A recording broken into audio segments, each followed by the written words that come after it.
Olá, você que nos acompanha, mais um podcast muito especial. Estamos hoje ao 22º, né? 22º episódio e a gente aqui trazendo mais um pedacinho, como sempre temos trazido todas as terças-feiras, pedacinhos para ir montando essa coxa de retalhos que é a história do Tocantins. E hoje nós temos a grata satisfação de receber aqui o médico Hugo Mendes. Eu posso falar o araguainense Hugo Mendes? De coração sim, eu nasci em Brasília, mas pois de coração, mas eu sei. Minha infância já fui bem novo ainda para Araguaína, né? Tudo bem? Araguainense, tudo ótimo. Eu falo araguainense porque eu conheço um pouquinho da sua história, né? É.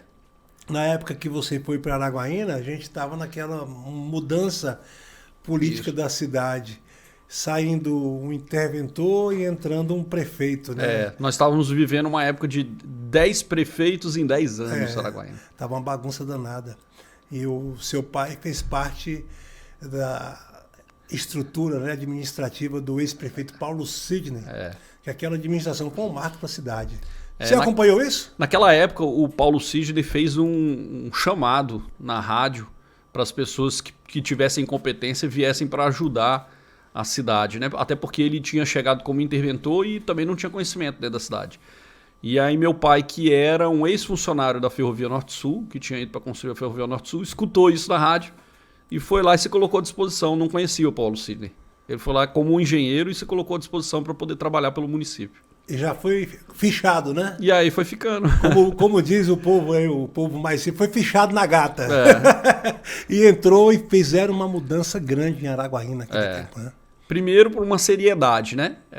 Vivi um momento, Araguaína, de muitos prefeitos, né? Em 10 anos, 10 prefeitos. E aí ele entrou com uma seriedade de prestar conta à sociedade. Nós não tínhamos à época a internet.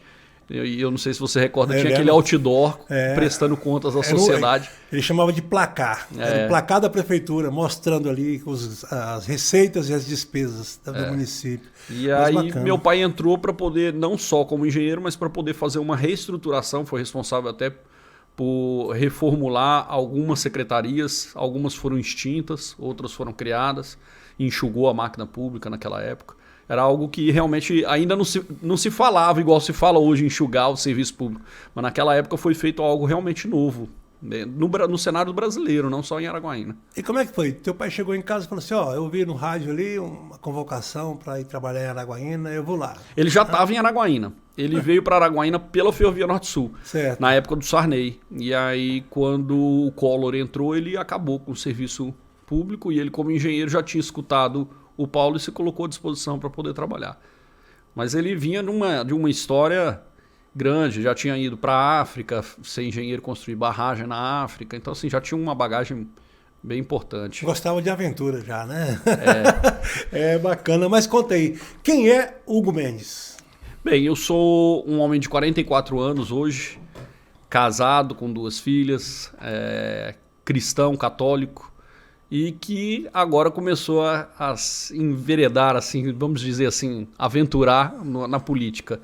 Mas eu sou um médico cirurgião geral e cirurgião torácico, que também se arriscou dentro da cidade de Araguaína, acreditou na cidade de Araguaína, como por exemplo na minha formação. Eu sou da primeira turma de medicina do estado do Tocantins, que foi a faculdade, não vou dizer aberta pelo Eduardo Medrado, mas articulada a abertura pelo então médico e secretário de saúde Eduardo Medrado na época. Nós somos então da primeira turma da faculdade de medicina, nós capinamos para os outros poderem beber uma água limpa. Foi um tempo difícil aquele lá, né? Foi difícil. Inclusive naquela época tinha também os médicos cubanos aqui, aventurando aqui. Né? E muitos ainda persistiram, ficaram, alguns são referências ainda no nosso estado, que a época que terminou essa parceria, muitos deles não quiseram voltar e aí batalharam para conquistar o CRM e acabaram ficando aqui, porque era uma política diferente do que a do cenário nacional quando vieram os cubanos. Naquela época precisava-se de subespecialistas e especialistas em diversas áreas para o estado do Tocantins, que estava recém-criado.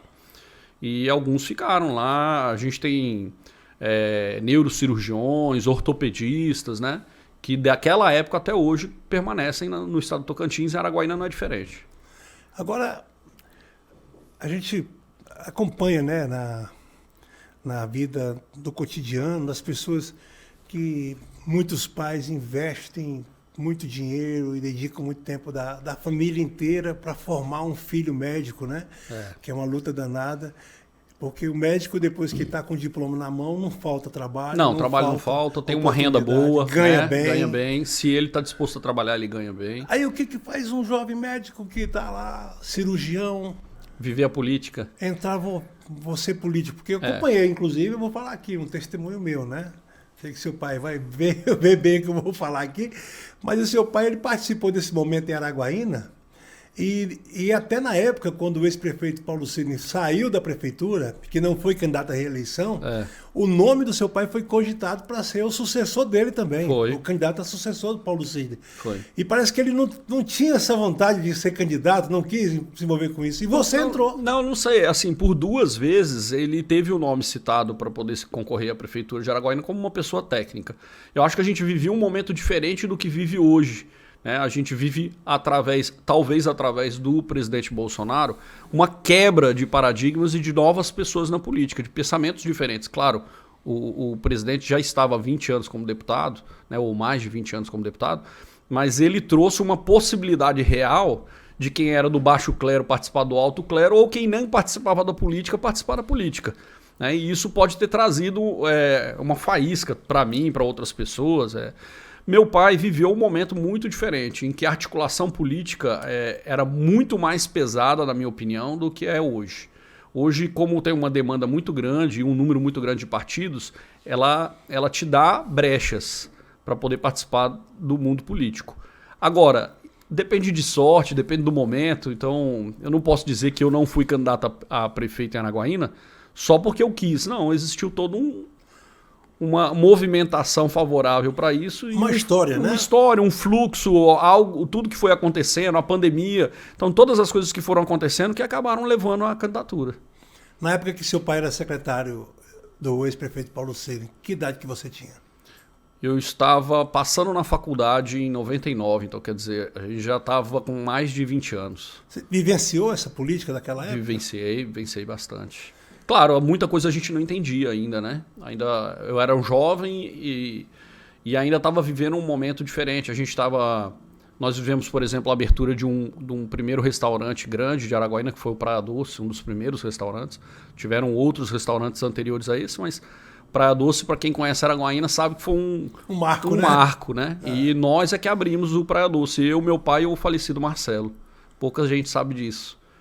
Então a gente vivia um momento diferente e que eu não tinha a cabeça à política. Então, assim, eu não entendia muito bem. Mas já era um empreendedor novo e que queria fazer algo, queria estudar. E nós fechamos, uma das coisas que nós vendemos para o Marcelo, foi porque meu pai percebeu que os filhos não iam não iam terminar o 2º grau e cursar uma faculdade e a gente ia acabar ficando dentro do restaurante, né? Então foi um dos motivos de venda. E, na verdade, eu não queria medicina, Jerônimo. É engraçado isso, porque hoje eu tenho uma formação muito bem feita, que não foi só dentro de Araguaína, depois eu fui para São Paulo, Santa Casa de São Paulo, mas eu não queria medicina, eu queria educação física. E eu tive um grande amigo, Marcos Robério, lá de Araguaína, hoje ele mora na região mais ao norte do Brasil, e ele queria medicina. E ele me chamava para estudar, falou, vamos estudar.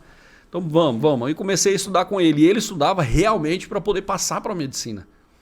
E quando abriu a faculdade de medicina, meu pai me ligou. Eu já tinha ido fazer um cursinho em Brasília. Meu pai me ligou e falou, olha, abriu uma faculdade de medicina aqui. E a gente ficou naquela dúvida se ia fazer ou não, porque na época meu pai era um empregado público que recebia 1.200 de salário e a faculdade custava 1.260. Não dava. E a gente ainda ficou na dúvida, então, se fazia ou não a prova. Quando foi no último dia, meu pai me ligou, faz a inscrição, vamos ver o que acontece. E aí eu acabei fazendo, passei, meu colega não passou, foi passar 2 anos depois. E aí eu já tinha passado para educação física também, e fiquei naquela dúvida do que deveria fazer. E aí, claro, quando você pensa de uma forma mais objetiva, você fala, se eu não gostar da medicina, eu vou conseguir transferir para educação física. Se for o contrário, eu não vou conseguir mais. Então vou começar e você vai se apaixonando. A medicina é algo que quando você começa, se você realmente tiver o ímpeto para aquilo, você se apaixona. Então não tem como. Eu reparei aqui que você que está acompanhando a gente, vou falar aqui um pouquinho dos nossos bastidores aqui, né? Antes da entrevista, ele estava aqui atendendo o telefone e passando, não sei se era alguma receita, o que era. Informações de internação. Informação de internação para paciente. Né? Para que vai operar. Não tem férias médico também não, né? Não, a minha esposa demorou um pouquinho a acostumar a isso. Eu não desligo o telefone. Claro, tem pessoas e pessoas. Cada um opta por uma situação, uma especialidade. Mas eu formei em 2005. De lá para cá, meu telefone nunca desligou. Nunca desligou. Só se por acaso acontecer um problema, nós estamos aqui agora, eu não tenho um carregador, aconteceu alguma coisa assim. Mas à noite ele fica ligado. Então, porque existem urgências. E eu escolhi uma especialidade que é uma especialidade considerada rara dentro do cenário brasileiro, que é cirurgia torácica. Eu atuo como cirurgião geral e como cirurgião torácico. Mas em Araguaína, muito mais como cirurgião torácico. Para você ter uma ideia, nós temos cerca de 500 e poucos cirurgiões torácicos no Brasil. Em Araguaína, nós somos 3. Então, assim, era impossível, quando a gente chegou, era impossível cobrir toda a demanda como é até hoje. Então, o telefone acaba ficando ligado porque, mesmo que eu não esteja presente, às vezes um colega médico tem alguma intercorrência em Augustinópolis, em Buriti, em Araguatins, ele me liga. Ele fala, Hugo, eu tenho muitos ex-alunos, então eles me ligam também para poder perguntar, professor, como é que eu faço nessa situação assim, assim, assado? E essa informação pode salvar uma vida. Eu não posso me privar de desligar o telefone e achar, não, eu posso dormir. Né? Então não tem jeito. Eu durmo sim, eu durmo tranquilo, não é toda hora que toca o telefone. É uma missão mesmo, né? É uma missão. É uma missão. Agora você formou, saiu... Aí eu terminei o ITEPAC Medicina, aí eu fui para São Paulo, fiz 2 anos de cirurgia geral num hospital público chamado Vila Alpina. Era um serviço administrado pelo Dr. Mário Quintas, que vinha do Hospital das Clínicas de São Paulo. Então, assim, tinham nomes ali de muita importância do cenário acadêmico. E de lá eu fui convidado para poder ir para a Santa Casa de São Paulo, através do professor Roberto Saad, que era quem escrevia os livros na época de cirurgia torácica, era o presidente da Sociedade Brasileira de Cirurgia Torácica. Então, assim, eu me senti muito confortável, assim, uma honra, né, você poder aprender com quem é aquele que escrevia todos os livros. Até então, só ele... Uma bagagem danada, né? Uma bagagem maravilhosa. Só ele escrevia livros sobre cirurgia torácica no Brasil. Hoje nós temos outros professores, mas na época era só ele. E aí eu fui para lá e fiquei mais 2 anos na Santa Casa de São Paulo. De lá para cá eu escrevi capítulo de livro, participei de algumas sociedades importantes, Sociedade de Urgência e Emergência, fui professor do ATLS, que é um curso de modelo internacional do Colégio Americano de Cirurgiões. E aí você percebe, Jerônimo, que tem algo mais a fazer. Quem chega até um ponto desse, você fala assim, não dá para parar agora aí. Lembrou de Araguaína. E aí quando você dentro de Araguaína, olhando aqueles corredores da saúde, não tem como não querer participar da política. Você quer resolver algo. Ou de alguma forma, ou participando da política como um candidato, ou participando da política, por exemplo, deixando o seu nome e o seu conhecimento técnico para tentar ajudar a saúde, de alguma forma. Então eu tentei, a princípio, no município, eu fui diretor técnico do SAMU durante algum tempo, na gestão do Ronaldo Dimas. Percebi que lá a gente não ia conseguir resolver a demanda, que precisa realmente participar ativamente da política. Quem realmente... Não adianta ficar em casa reclamando. A gente vê muita gente reclamando, eu não quero mais saber. Política é algo corrupto, política é tudo desonesto. E aí a gente fica só reclamando, mas aí quando você pergunta para a pessoa, o que você fez para mudar esse cenário? Não, eu não fiz nada. Então tá na hora da gente começar a fazer. Antes eu reclamava demais. Reclamava muito. Eu tinha muito o pensamento de que política era algo... De conglomerado de desonestos e que não ia muito para frente. E a gente tem que fazer parte, não tem jeito. Hoje eu ainda tenho que filtrar. Você tem dentro da política bons nomes, boas pessoas, mas você também tem dentro da política nomes e pessoas que são completamente desonestas. E isso acontece na saúde também.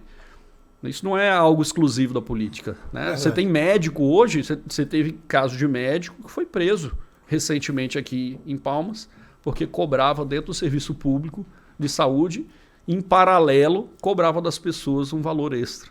Quer dizer, então você tem desonesto em todas as especialidades e mundos e profissões, não tem jeito. É verdade. E pensando nessa vontade de ajudar a transformar, aí você está ali vestindo o jaleco de médico, atendendo o paciente, que tem um problema de saúde que foi gerado por uma circunstância da vida que ele leva lá no bairro dele, por falta de uma infraestrutura, de um atendimento que poderia ser melhor. É isso, Jerônimo. Então, assim, dá para filtrar isso também lá dá, no então, hospital? como é que você vê isso? Aí você chega a uma conclusão simples. Você salva vidas, você ajuda pessoas como médico. Mas eu tenho certeza que um político de bom caráter salva muito mais vidas do que o médico. Porque o poder e o dinheiro, ele circula dentro da política. As decisões são tomadas dentro da política. As contratações de médicos são tomadas por quem? Por um gestor que está diretamente ligado ao político. Então, se por acaso a política realmente for correta e leal à população, ela vai salvar muito mais vidas do que um médico simples. E quando chegou o momento de lançar o nome candidato a prefeito de Araguaína, teve quase 6 mil votos. Né? Quase 6 mil votos. Não foi uma escolha minha, Jerônimo, não foi um planejamento meu. Como é que eu foi tive isso? uma procura de amigos que são, na sua grande maioria, cristãos, católicos e evangélicos, e me procuraram. Alguns militares também. Me procuraram e falaram assim, olha, nós queremos participar de um processo político. Pessoas novas, alguns eram comerciantes, outros eram professores. E aí, nós queremos participar da política. E nós ficamos sabendo que você tem um partido. Eu falei, eu não tenho um partido. Eles tiveram essa informação. Eu falei, não, eu tive um convite para assumir a presidência municipal do PRTB. Mas eu não assumi, eu não peguei. Não, vamos começar a conversar. E aí começaram reuniões. E nós chegamos à conclusão, então, de que valia a pena conversar com o presidente à época, que era o irmão do Levi Fidelis, o falecido Levi Fidelis. E nós fizemos uma proposta para ele, para o Júlio Fidelis, que nós assumiríamos a presidência, colocaríamos novas pessoas para poderem ser candidatos, faríamos uma chapa para vereador, mas nós queríamos a renovação completa do partido lá. Inclusive, ele tinha, à época, 2 vereadores de mandato. E ele aceitou. Nós conversamos com os candidatos a vereadores de forma bem honesta, bem tranquila, não teve nada assim, não foi nada agressivo. E aí, a partir daí, começou a montar então um grupo para poder fazer candidatura a vereador. Nessas reuniões, eles chegaram à conclusão de que precisava ter um nome para prefeito, para poder carregar também os vereadores. E aí, toda vez que ia para a reunião, é o doutor Hugo, é o doutor Hugo, é o doutor Hugo, e eu falava para a esposa lá em casa, ela falou, olha, o pessoal tá falando que eu tenho que ser candidato a prefeito. Foi encantuando ali, né? E a mulher falou, de jeito nenhum. E eu apresentava pessoas novas, nomes novos, que até tinham interesse em ser candidato a prefeito, mas o grupo falava, não, tem que ser o Hugo, tem que ser o Hugo. E aí eu abracei a causa. Então eu falei, tá bom, vamos embora, eu vou topar esse desafio. Nós fizemos algo descompromissado, né, sem muita responsabilidade. Então, num partido nanico, PRTB, não tinha tempo de televisão, não tinha dinheiro. Eu fiz uma contratação de um funcionário para poder dirigir o carro para mim. Eu mesmo distribuí os santinhos no semáforo, né, junto com essa pessoa e mais os meus familiares e os candidatos a vereadores. E nós fizemos aí próximo de 6 mil votos. Isso mostrou que existe algo realmente diferente na política no cenário do Tocantins. Algo que está nascendo. As pessoas têm dificuldade para ver isso, porque, é claro, a grande maioria ainda tem uma necessidade basal. Fome, emprego, e isso leva o meio à corrupção. Então, assim, essas pessoas, elas, por uma necessidade basal, ela não tem como virar para mim e falar, eu vou votar em você porque eu acredito em você. Né? Ela vota realmente pela necessidade de sobrevivência. Resolveu o problema imediato. Ela tem que sobreviver. Então, isso corresponde a quantos por cento da sociedade hoje, ao meu ver? Próximo de 80%. Mas você tem 20% da população que consegue ser completamente independente e quer participar ativamente, acreditando num nome novo. Isso mostrou, a Araguaína mostrou.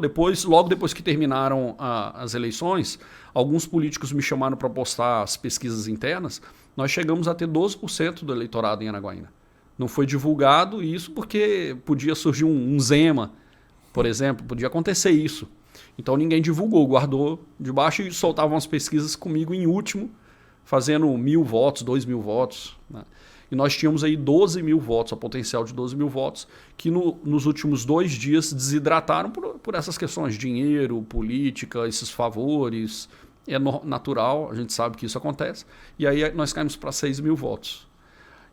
Mas isso trouxe uma satisfação muito grande do grupo, né, da família, das pessoas que estão em volta. Falou, olha, você não pode parar por aí. Tem que continuar. E aí agora veio essa pré-candidatura a deputado federal por causa disso. E nessa caminhada pelas ruas de Araguaína, nos bairros, falando com as pessoas e levando o seu nome, pedindo voto que você percebeu, assim, que te chamou a atenção para continuar a luta? Primeiro é porque a gente vive num mundo que pode parecer hipocrisia isso, mas é uma bolha.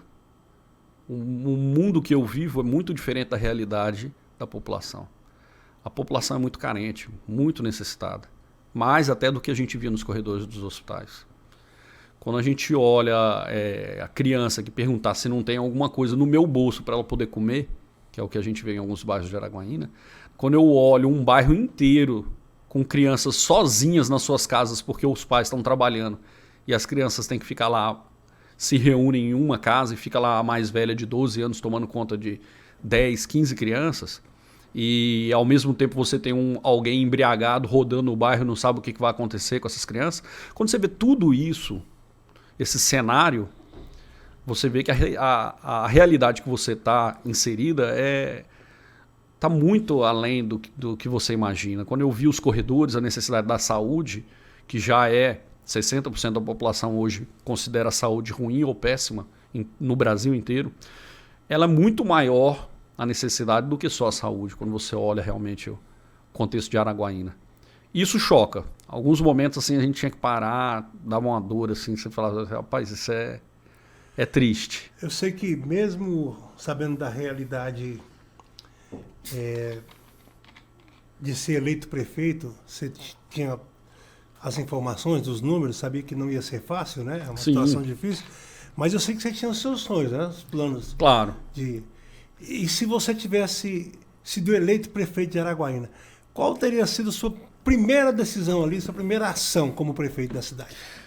Olha, se isso acontecesse, eu ia chegar de uma forma tão livre e independente, porque eu não tive que fazer conchavo com ninguém, que eu acho que a primeira coisa a sentar é quem são as pessoas dentro de Araguaína com conhecimento técnico para transformar essa cidade. Então a primeira coisa eu acho que seria isso. Você ter a liberdade de discutir com as cabeças, porque não adianta, não é porque eu sou médico e tenho um conhecimento superior, técnico superior em medicina, que eu sei de tudo. Eu não sei de engenharia, eu não sei de educação, né? Mas lá em Araguaína nós sabemos que existem essas pessoas. E se não existisse, eu poderia trazer de fora, para poder realmente transformar a cidade. Então a primeira coisa a fazer é sentar com um grupo técnico para poder decidir qual é o passo para transformar essa cidade. Esse seria o primeiro passo. Mas você estava no SAMU, foi coordenador. Fui. Viu dificuldade em tomar essas decisões? Com certeza, com certeza. Eu sei que, isso eu estou falando para você de secretariado, né? É claro que quando você vai tomar decisões, elas dependem das influências políticas. Eu não sou uma pessoa que radical, então que vai fechar os olhos e vai falar, não, eu não vou conversar com vereadores, eu não vou conversar. Isso aí não dá para poder fazer, isso é uma mentira. Se você não sentar para poder conversar. Então, talvez o segundo passo, para poder ficar mais claro, seria eu tenho que sentar com todos os vereadores e falar assim, o que é que vocês pretendem e o que eu posso oferecer a vocês para transformar essa cidade e vocês conseguirem trabalhar comigo e eu com vocês. Né? Isso precisa ter o tete a tete, não tem jeito. Muitos querem participar desse processo, eu tenho certeza disso. Alguns querem participar dentro de algumas secretarias, isso é normal. Isso é normal. Dentro de uma liberdade para eu poder falar, olha, tudo bem, você vem para participar dentro da secretaria, mas quais são os nomes que você tem que realmente conseguem trabalhar dentro dessa secretaria. O que não pode acontecer é o que eu vi acontecer, por exemplo, dentro do SAMU. Você colocar indicações técnicas dentro do SAMU de pessoas que não têm o conhecimento básico para poder trabalhar naquela área. Isso não dá, nós estamos falando de vida, nós estamos falando das pessoas, né? Então não dá para eu poder colocar alguém que nunca deu aula ou que não tem nem um segundo grau para poder ser um secretário de educação. Porque ele não tem esse respaldo, ele não tem esse conhecimento técnico. Quem vai receber o prejuízo dessa administração é a base que está lá, a criança que está lá estudando, é ela que vai pagar o pato. Então eu acho que quando você conversa com a liberdade que eu teria para poder conversar, porque eu não tive que rifar nenhuma secretaria nem nada para poder chegar lá, seria isso. Eu posso conversar agora com os vereadores, com as demais pessoas, demais autoridades políticas. Agora vamos fazer o seguinte, vamos fazer um pacto de melhoria para a população e qual vai ser o benefício a vocês?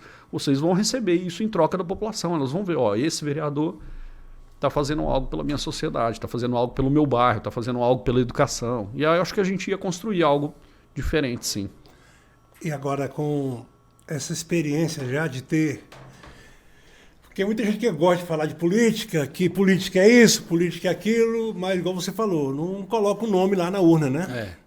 Não dá a cara a tapa. Depois que coloca o nome lá na urna, aí passa a ter essa experiência. E hoje você já pode falar um pouco do que é. Bem pouco. Mas já sabe o que é passar pelo crivo da urna, né? Mesmo sabendo que foi uma disputa bem desnivelada, né? Porque o poder econômico de Araguaína foi muito grande. Foi. E a gente sabe que a gente conhece Araguaína desde sempre e sabe que isso fez uma diferença muito grande. Agora, essa experiência da urna de 2020 para 2022, o que você pensa dessa diferença? São dois cenários completamente diferentes. Isso também as pessoas também têm que não participam do processo têm que entender isso. Ser candidato a deputado, pré-candidato a deputado federal, na minha opinião, está sendo mais difícil do que foi ser pré-candidato a prefeito. É mesmo? Porque eu não sei se o motivo de sorte, tudo que foi acontecendo, acabou me deixando... As pessoas me olhavam como um pré-candidato a prefeito, falaram assim, o Hugo não cheira, deixa ele lá. Não vai atrapalhar ninguém. Então eles me viam assim. Como pré-candidato a deputado federal, o cenário é completamente diferente. As pessoas tentam te derrubar ainda na pré-candidatura, né, porque te olham com outros olhos. Você agora foi testado às urnas. E Araguaína tem uma importância muito grande no cenário político. O poder político de Araguaína, em voto, é muito importante. Não só pela quantidade de voto, mas como Araguaína vota. Se você pegar na eleição anterior, o mais votado em Araguaína foi um candidato novo. Tudo bem, tinha um potencial importante pelo pai, que era o Thiago Dimas, mas era um candidato novo. O segundo mais votado a deputado federal foi um médico desconhecido por um partido nanico, que foi o Roberto Anestesista. O segundo mais votado dentro da cidade. Nem Lázaro Botelho e os outros candidatos que já eram conhecidos tiveram mais votos do que o Roberto Anestesista dentro de Araguaína. Então, quando as pessoas que entendem e se avaliam isso, olham para um candidato como eu, que fui testado nas urnas para prefeito, às vezes veem isso como atrapalha muitas pessoas. Então, você é pressionado muito mais do que como foi com a candidata a prefeito. E às vezes parece que a pressão é maior dentro do próprio grupo, né? Dentro do próprio grupo, fora do grupo, dentro dos candidatos já de Araguaína, que já tem nomes em Araguaína. Então você percebe que criam-se dificuldades e não facilidades para você ser um pré-candidato. Isso é uma verdade. Mas eu tenho total tranquilidade, porque assim, eu não dependo de muitas pessoas. Eu tenho um grupo hoje que ficou muito mais forte, e é um grupo também que não depende de emprego, que não depende de benefícios. Então tudo isso vai me deixando com tranquilidade para poder falar, não, calma, não vamos entrar nesse jogo não. Às vezes a gente dá uma recuada, fica quieto. E Araguaína já teve uma força, né, uma força muito grande no Congresso Nacional em tempos anteriores. Né? Verdade. Já tivemos o tempo lá com, como você falou, Lázaro Botelho na Câmara Federal, César Halum na Câmara Federal, Oswaldo Reis na Câmara Federal e João Ribeiro no Senado Federal. E hoje a força de Araguaína praticamente está apagada. Anulada, né, na Câmara, no Congresso. Eu tenho circulado bastante, além de Araguaína, no Bico do Papagaio. Todo Tocantins, mas no Bico do Papagaio em especial. E esse é um cenário que é lembrado por todas as pessoas envolvidas na política ou não envolvidas na política, como por exemplo o Oswaldo Reis, que você citou. Porque era um representante político muito presente dentro de toda aquela região, representava realmente aquela região. Hoje, talvez, pela forma como existe os valores que são distribuídos, pelas emendas parlamentares e tal, pelos deputados e senadores, talvez você não tenha mais aquele candidato bairrista.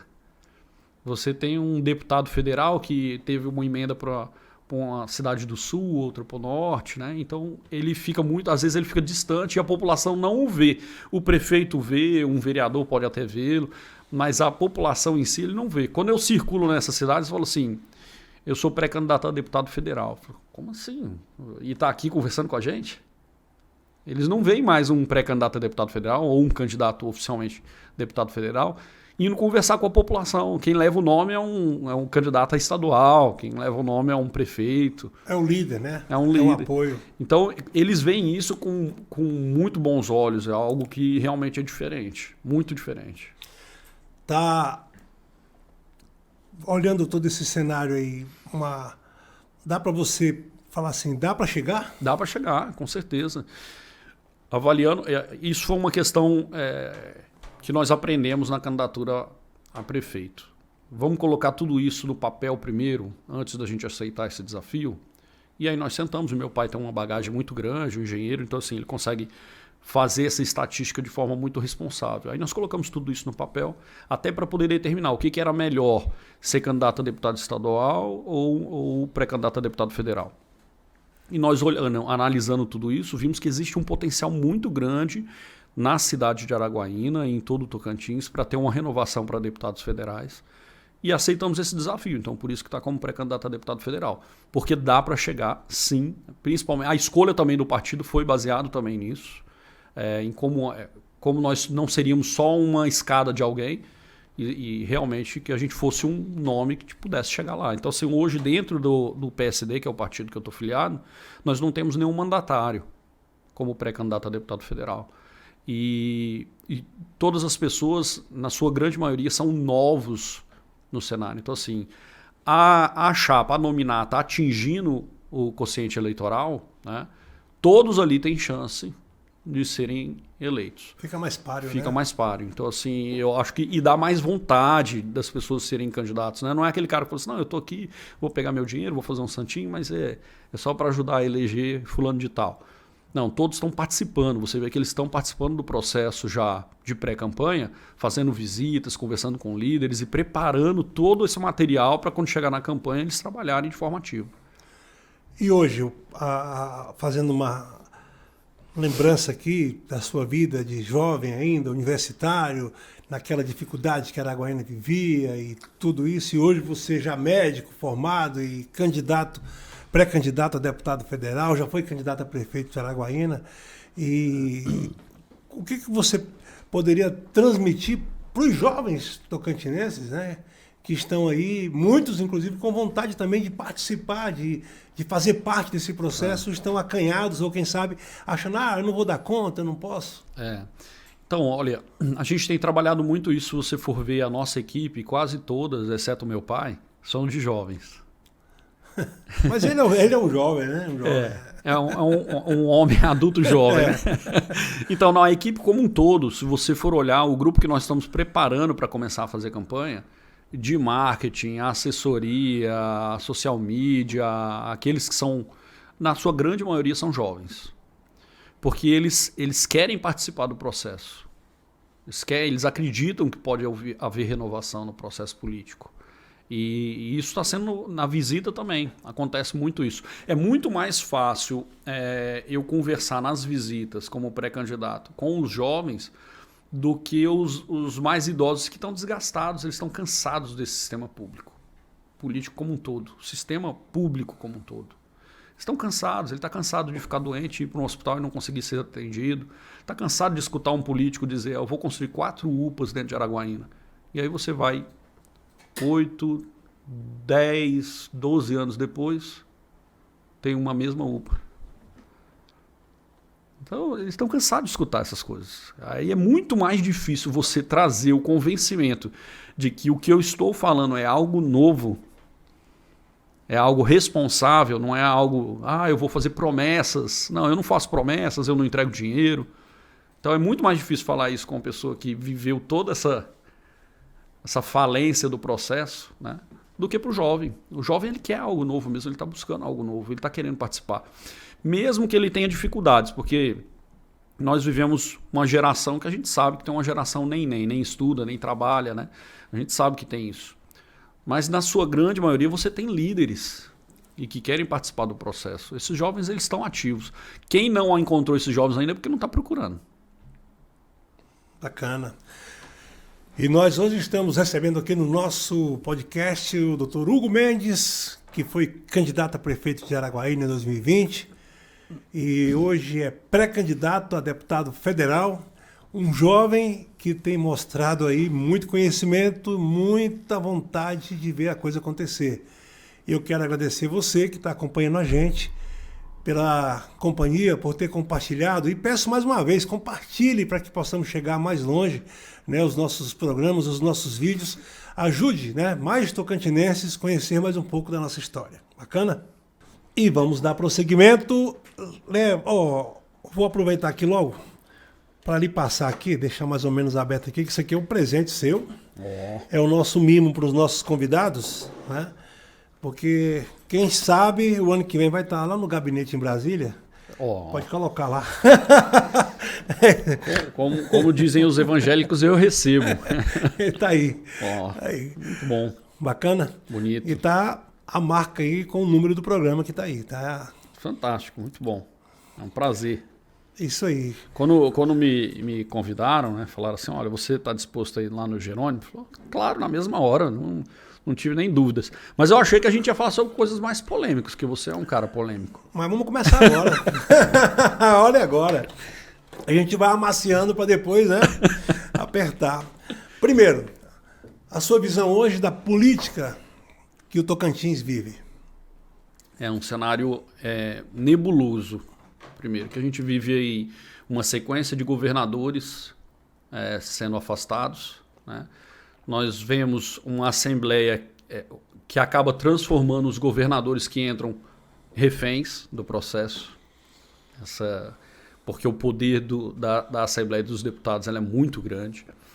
Então, você vê a participação desses deputados para deixar quem está no executivo com um passo atrás de tomar as decisões. Ele depende muito mais das decisões através dos deputados. Eu não estou dizendo que se isso é errado, eu acho que a história está mostrando o que deve acontecer, que eu acho que esse cenário não é bom para o estado do Tocantins. Eu acho que se nós tivéssemos uma quantidade de deputados muito mais participativa na questão de legislar, nós teríamos mais sucesso. Mas então deve fechar os olhos e não ver? Não, fechou os olhos. Porque se nós chegamos ao ponto de ter a quantidade de governadores afastados, é porque alguém está fechando os olhos até chegar ao momento mais grave do processo. As coisas estão sendo feitas, eu não consigo dizer, não consigo crer que foram feitas e que nenhum dos deputados tenham assistido aquilo e alertado a quem deve ser alertado, o Ministério Público, ou o Tribunal de Contas do Estado, né? Mas a gente não vê isso acontecer.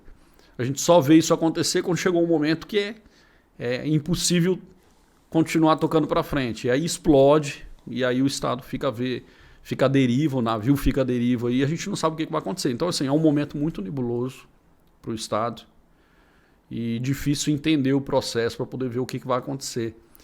Talvez, eu não vou dizer que o Paulo Sidney fosse a solução, mas assim, era um momento que Araguaína viveu durante algum tempo atrás e com certeza não foi algo que foi só o prefeito que trouxe a solução, né? Talvez a Câmara, talvez os vereadores tenham participado desse processo de transformação naquele momento, talvez os secretários que entraram para poder trabalhar com o prefeito à época tenham uma participação importante, porque eram pessoas mais técnicas.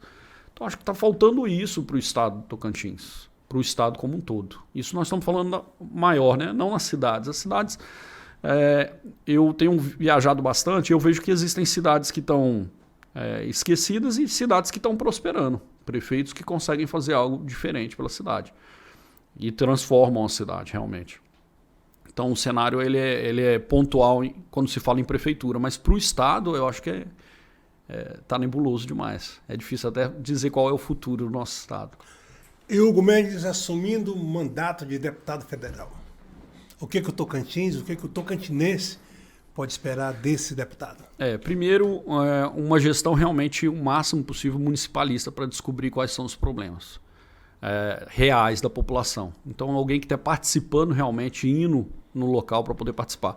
Mas, acima de tudo, um representante da área da saúde. Eu acho que é um dos problemas do tripé, digamos assim, mais importante que sustenta o nosso estado e que está realmente muito pior que os nossos estados vizinhos. Se você for olhar a saúde no Maranhão, ela tem melhor condição do que o estado do Tocantins. Se você for olhar em Goiás, ela tem infinitamente melhor do que o estado do Tocantins. Se você for para o Mato Grosso, funciona melhor do que no estado do Tocantins. Então, se você olhar toda essa base estrutural aí da saúde, eu quero ser um homem que possa ser cobrado da população. A saúde não melhorou.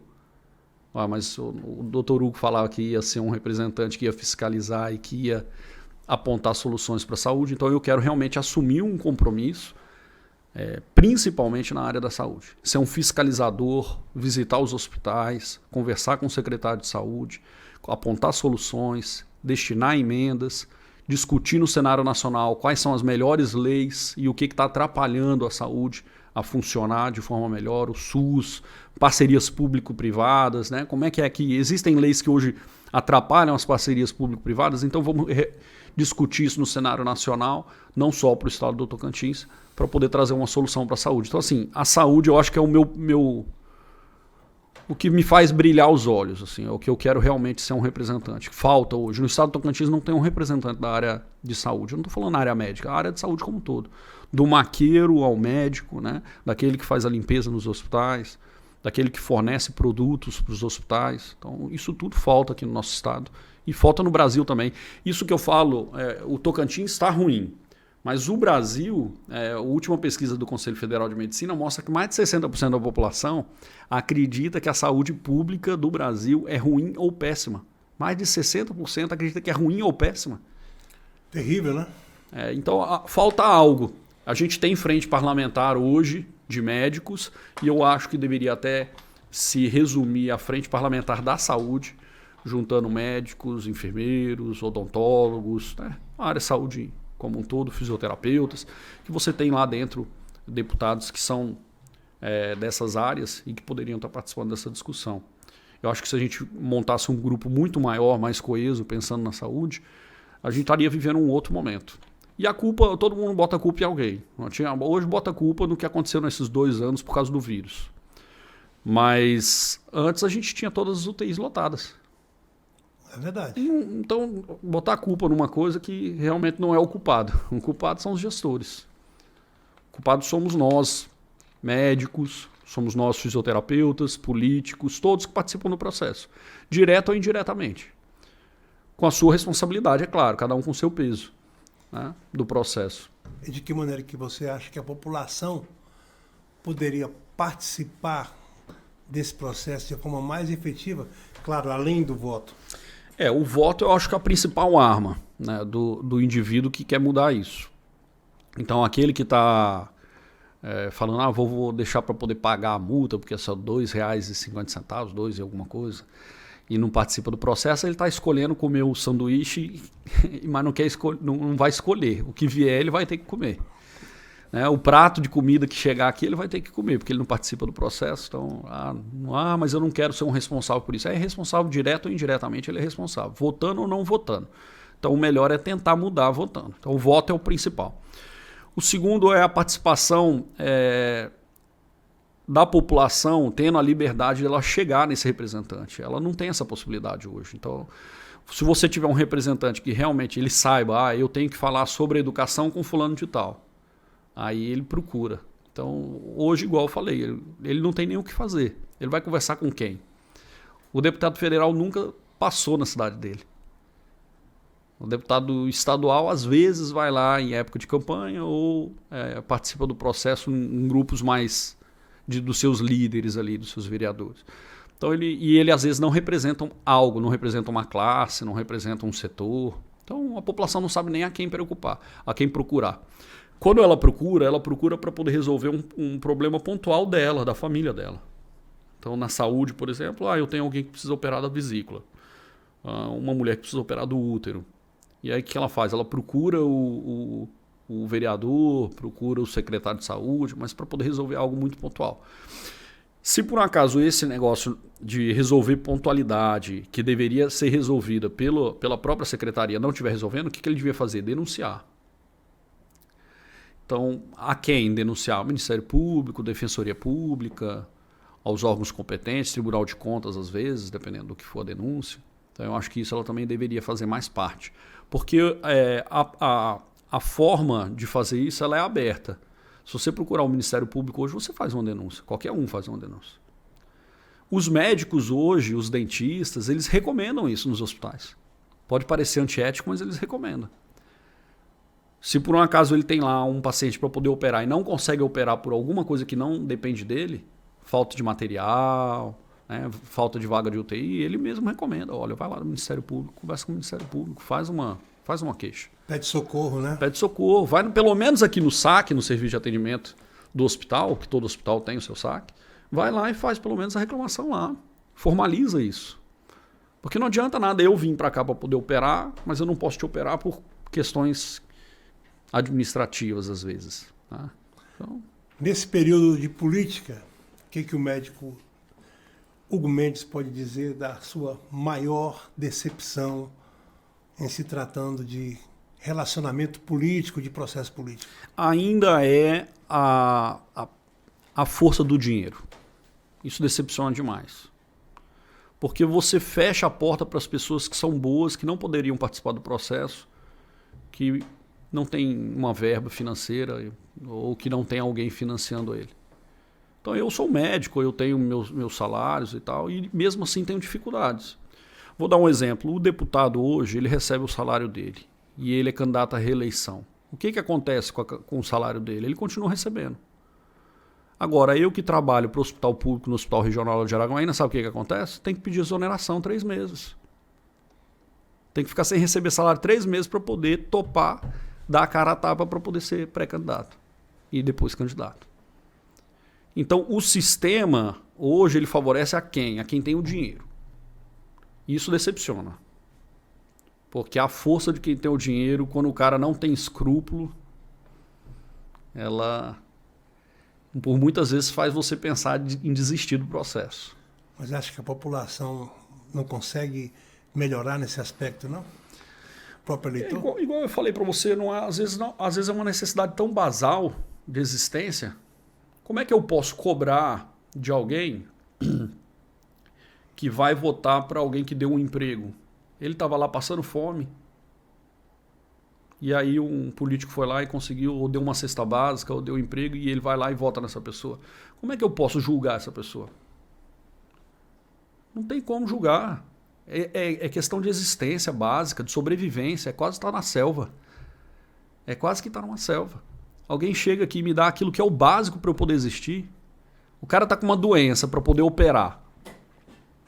E aí o deputado conseguiu uma cirurgia para ele, ou um exame para ele. E aquilo lá era condição de existência básica. Ele vai morrer se não tiver a conduta cirúrgica. Então isso tudo, eu não tenho como julgar essas pessoas. É difícil. E eu, no meu ver, pelo menos 80% faz isso, mas que realmente da realidade básica, ao meu ver, em torno de 50% no estado do Tocantins vive dessa forma. Como mudar tudo isso? Então, acho que tem que colocando uma gotinha ali, a gotinha até a hora que o copo, eu vou colocando um pouquinho aqui na caneca até a hora que ela vai encher e a gente vai conseguir.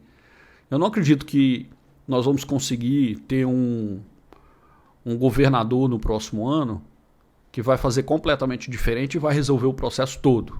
Não tem como. É gradual. Talvez entre um governador que consiga fazer algo diferente. Né? Talvez entre um presidente ou esse presidente atual que consiga fazer algo diferente. E aí vai mudando gradualmente. Agora, para isso, todos que podem, devem participar do processo. Tem que participar. E aí eu falo, Jerônimo, às vezes você não quer dar a cara a tapa. Mas também fica em casa só reclamando e não participa do processo. Você sabe que existe uma pessoa boa participando do processo, deu a cara a tapa, mas você não tem a coragem nem mesmo de trabalhar para ele, pedir um voto para ele ou conversar com alguém. E isso é que eu acho que é triste. Não é nem o cara participar do processo. É o cara, eu não discuto política porque política é... Pô, mas você quer que isso mude, tem alguém participando do processo para poder trazer a renovação... Mas você não quer nem discutir sobre isso. Aí é difícil. E a gente vê muito isso. A gente vê, infelizmente, a gente vê até no cenário médico. Alguns colegas médicos, não é a grande maioria que quer participar do processo, quer ver renovação. Mas às vezes ele te vê com bons olhos, te vê com uma boa possibilidade, mas ele não consegue passar essa informação para frente. Aí fica mais difícil ainda do... Daquele grupo de pessoas que política, futebol e religião não se discute. Né? Isso é um erro muito grande. Mas quando a torcida do Flamengo aperta, discute, briga, derruba até o treinador, não é? Não é isso? Não, tem que ser discutido. Tem que ter discussão.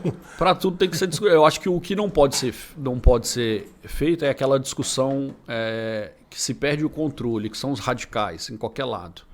Isso eu acho que não deve ser feito. A gente viu aí recentemente alguém brigando politicamente numa festa e deu um tiro o fato político realmente foi o estopim, não foi a causa, né? A causa é a pessoa que tem má índole e aí eles acabam trocando tiro e tal, mas esse tipo de radicalismo ele não pode existir. As discussões elas têm que ser abertas para aceitar as críticas. Você não pode só criticar, você tem que aceitar a crítica também. E isso é muito difícil. Eu acho que está cada vez mais difícil, porque nós temos muitos especialistas que se dizem especialistas, são aqueles especialistas de internet, né? O cara viu um videozinho, né? E aí a partir de hoje ele é especialista naquela área. Isso. Já vira um expert no assunto. Aí esse indivíduo ele não aceita crítica. A gente vê muito isso no ensino superior, quando você tem um professor que é muito bravo, ele briga, ele xinga, ele não deixa o aluno se aproximar. Geralmente é o cara que tem conhecimento limitado. Ele não vai aceitar crítica. Por quê? Porque o conhecimento dele é limitado. Então, se ele for discutir, ele vai ter que se apresentar como ele é. Ele vai ter que admitir que aquilo ele não tem conhecimento para poder discutir. Então, isso acontece demais. Hoje, no Brasil e no mundo, acontece muito isso. Não é só no Brasil, né? O cenário do mundo hoje, a internet traz muitas coisas boas, mas traz coisas ruins. E uma dessas coisas ruins são esses falsos especialistas que acabam passando informações que não são reais. Os doutores do Google. Hugo Mendes, queria que você agora, como cidadão tocantinense, que está nessa empreitada aí, nessa luta, numa pré-campanha para deputado federal, falasse agora com o povo tocantinense, abrisse aí a caixa de ferramentas, né? Seu coração, olha aqui para a câmera que é toda sua. Muito bom. Para levar a sua mensagem agora e dizer o que você pensa, o que você deseja e falar do que você pretende para o futuro. Jerônimo, eu sou um cara esperançoso e que acredita realmente que não só o Tocantins, como o Brasil inteiro tem jeito e pode melhorar a cada dia. O que eu quero colocar como pré-candidato é um nome de uma pessoa íntegra, né? De uma pessoa que tem sua família, respeita a sua família e que a família também demonstra integridade, demonstra respeito, que é uma pessoa de palavra e que tem um conhecimento básico que eu busquei durante a minha formação para poder transformar o estado do Tocantins naquilo que for possível do meu pensamento, da minha pessoa. E que sou uma pessoa aberta, completamente aberta, e fico à disposição para receber as informações, receber as críticas e participar junto com a população do Tocantins nessa transformação. Eu acho que é isso. Bacana. Muito obrigado por ter aceitado o nosso convite. Obrigado, Jerônimo. Pelo bate-papo aqui. Boa sorte. Obrigado demais. Eu gostei demais e eu fico à disposição. Se por acaso tiver alguma outra coisa mais acalorada, que eu sei que você sempre tem, pode até me ligar ao vivo. Falou, vamos ligar aqui para ver o que ele pensa disso aí. Mas eu primeiro respondo. Para a gente ir conhecendo um pouco, né, e deixando espaço para que o tocantinense possa conhecer mais de você, de quem é Hugo Mendes, da história. É verdade. Mas não vai faltar oportunidade não, pode ter certeza. Obrigado. E a você que nos acompanha, muito obrigado por sempre estar acompanhando e compartilhando. E eu peço, compartilhe mais para que possamos chegar mais longe. Bacana? Até a próxima terça, 8 da noite, com mais um convidado muito especial. Eu aqui e você aí nos acompanhando. Até lá, se Deus quiser. Tchau.